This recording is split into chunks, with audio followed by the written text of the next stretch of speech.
Greetings, my friends. I'm Paper Ninja, and I'm glad you're tuning in today.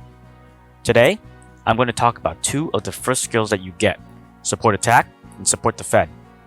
Support Attack and Support Defend are generic PP skills that you can buy from the skill acquisition menu once you have enough points. The maximum level of it goes up to 4. Regardless of who you play first, being Reimu or Marisa, you will always have a character capable of support attacking or support defending. In Nitori's case, she gets both, indicated by these two skills here. But what does that mean, and how does it work? It doesn't really look very self-explanatory. Well, let me just show you. We'll start with Support Attack. Let's start with the description. Able to support attack for adjacent allies if the unit hasn't acted yet. The game doesn't give you all the details though. This is what it actually means. Allows this character to attack while they are adjacent to an ally at 66% of the normal damage. In short, it's a free attack. Twice! Because Nitori has it at level 2. That's gotta be good, right? Well, yeah, it is. But it comes with its own restrictions, and it already says it in the description box. 2 of them, actually. 1. The unit must be adjacent and not have acted yet. And 2. If the user has already attacked or moved, she will be unable to support attack. That's not all though. 3. If the characters are on different terrains, it won't work. So if one's flying like this, and the other looks like this, nothing's gonna happen. They gotta both either be on the ground or flying. Finally, our last restriction is this. The enemy targeted by an attack must also have the person with support attack be in range of their own attacks.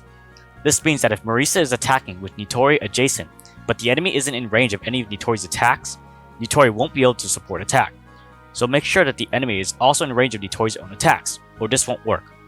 Now, if you manage to do all of this, you'll get a combat forecast screen that looks like this, with allies next to each other. Here, you can see that Marisa and Nitori are on the same combat forecast screen, and there are 2 percentages on Marisa's side, indicating that Nitori is successfully triggering support attack. This sounds and even looks like a ton of limitations, right? It's up to you, the players, to decide if this skill is for you. Let's see it in action. Alright, first, we need to set up the support attack. If you've watched my last video on friendship, you'll already know that when certain characters are next to each other, they'll get bonuses to certain percentages. So we're already incentivized to put Marisa and Nitori together. Let's have a look at the...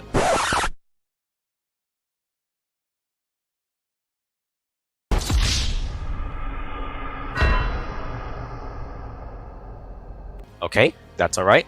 There's a lot wrong here, like Marisa not being next to Nitori and not being on the same terrain, but we can make things work. I thought I had things prepped already, but we just need another turn. Let's go ahead and set up our support attack. I'll meet you guys there. A few moments later. Alright, we're finally here.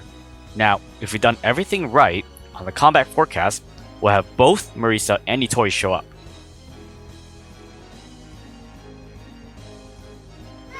Perfect. Now, we're not done yet. We have to pick what attack Nitori is going to use along with Marisa's attack. If we go down to the third option here, we can select what attack we want Nitori to use. We'll just pick our best one that we can use. And now, we can take out these enemies in one round with Nitori helping. See? Now we're using our head.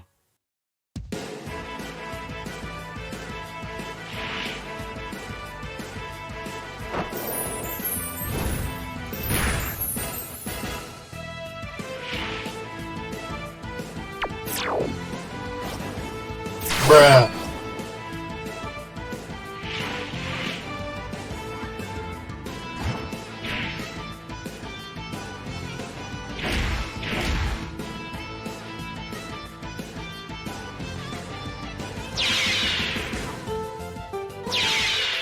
And with that, while we still risked one hit, we don't have to take a second attack from that unit on the enemy's turn.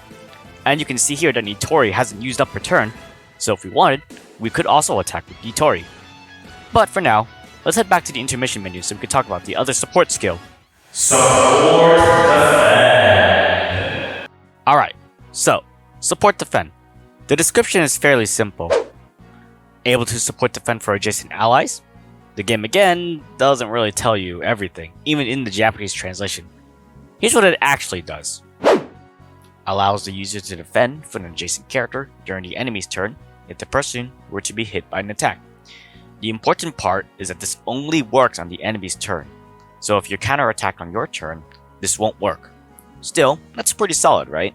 Well, just like its support attack version, it comes with the same restrictions. We already know the first two, so I won't talk about these again. The one that's new is this one.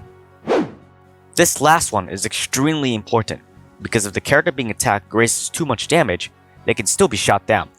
Additionally, grazing won't trigger the support defend from Nitori, because grazing counts as successfully dodging. The game has to count the adjacent target as getting hit for that combat for Nitori to successfully use support defend. These requirements aren't as hard as support attack, but let's still see it in action. Alright, here we are again. The enemy has to attack Marisa in order to trigger Nitori's support defend. So I'm going to end my turn, and hopefully they'll attack her. Okay, perfect. That didn't take too long. Here, we can see the same third menu like last time. We can pick to have Nitori either block for us or not. We'll have her take the hit for us since we don't want Marisa taking too much damage. There's two scenarios that can happen here. Either Marisa successfully grazes if focused, or dodges the attack if unfocused, in which case, the support defend from Nitori won't trigger. The other one is Marisa failing to dodge the attack, in quotes, so Nitori will step in and block for her. We'll show the block scenario first.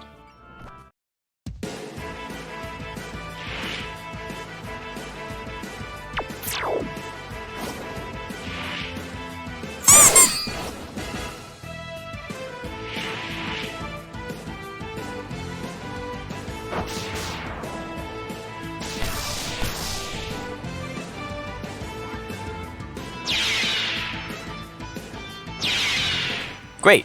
As you can see, the support defend triggered because Marisa would have gotten hit. Now, if we go and check the combat forecast, you can see that we've consumed one use of support defend, so we can only do it one more time for this turn. On the following turn, we'll get it all back. Now, let's see what happens when Marisa grazes instead.